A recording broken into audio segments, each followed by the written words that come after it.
Everyone, আমি মৌসুমি আবারও চলে এসেছি একটা নতুন ভিডিও নিয়ে।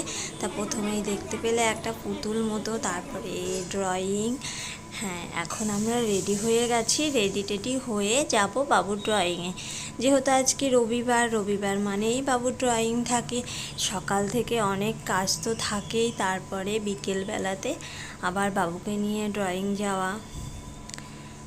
যদি বলা হয় যে বাবু তোর বাবার সাথে চলে যা, তোকে রেখে আসবে, পরে নিয়ে আসবে, কোনো কথাই শুনবে না। না, তুমি চলো, একই সাথে আমাকে নিয়ে যেতেই হবে। ওর বাবার সাথে কোনো মতেই যাবে না, বাবার সাথে গেলেও আমাকে যেতে হবে। তাই ওর বাবাকে আর বিরক্ত করি না, আমি ওকে নিয়ে যাই। আর পেছনে দেখো আসছে ওর জেম্মা, দাদা সবাই মিলে এই মাঠের রাস্তাটা দিয়ে, গলির রাস্তাটা দিয়ে হেঁটে হেঁটে চলে যায়। আর বাবু পাঁচিরের ওপর উঠে দাঁড়িয়ে পড়েছে। ওকে বলছি এখানে দুষ্টুমি করিস না, নেমে পড়ে যাবি, হাত পা লেগে যায়, ভেঙে যাবে। এইসব বলাতে ওই যে নামলো। তারপরে বলছে যে তুমি এখানে দাঁড়িয়ে আছো আর আমি উঠলেই দোষ, এরকম কথাবার্তা। ওকে অনেক বলার পর এই যে চলে আসছে পেছন ধাতে। দেখো ব্যাগটাকে নিজেকে নিতে হয়েছে বলে মুখের অবস্থাটা যা করছে।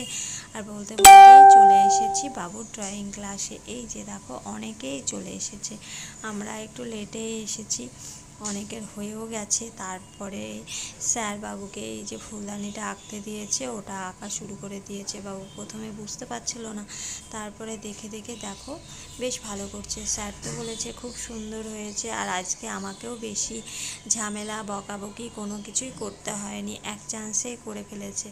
আর বাচ্চারা যদি ঠিকঠাকভাবে করে, মায়েদেরও ভালো লাগে যখন স্যার বলে ভালো হয়েছে, খুব সুন্দর হয়েছে। আর খারাপ হলে তো মায়েদের দোষ আছেই, মায়েরা ঠিকমতো টাইম দেয়নি, তোমরা লক্ষ্য দাওনি, এই কারণে হয়েছে, ওই কারণে হয়েছে, কারণের কোনো শেষ নেই। তো এই করতে করতেই ড্রয়িং ক্লাস শেষ হয়ে গেছে। আর ওর জেম্মা চলে গেছে, আমি অরিত্র আর অঙ্কিত একসাথেই হাঁটি হাঁটি পা পা করে চলে আসছি। আর আকাশের অবস্থাটা খুব একটা ভালো না, জোরে জোরে বাতাস হচ্ছে, আর মেঘের অবস্থাও ভালো না, মনে হচ্ছে বৃষ্টি হবে।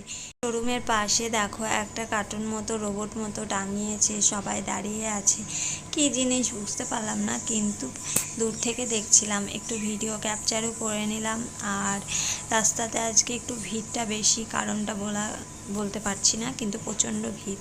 কিছুটা রাস্তা গিয়ে তো ভিড়ে আটকেই পড়েছিলাম, একটু দাঁড়িয়ে। এই যে দেখো কেমন জাম্প রাস্তা, জ্যাম্পে একটু আটকে পড়েছিলাম। তারপরে রাস্তাটা পার হয়ে বাড়ির দিকে যাব। এতটাই ভিড় কি বলবো। এখন আমরা পাড়ার রাস্তায় চলে এসেছি, বাড়ি চলে যাব ভিড় কাটিয়ে। তা আশা করি আজকের ভিডিওটা দেখতে তোমাদের ভালো লেগেছে। আর ভালো লেগে থাকলে অবশ্যই লাইক কমেন্ট শেয়ার করে দিও। আজকের মতো টাটা, বাই বাই, আবার দেখাবে অন্য ভিডিওতে।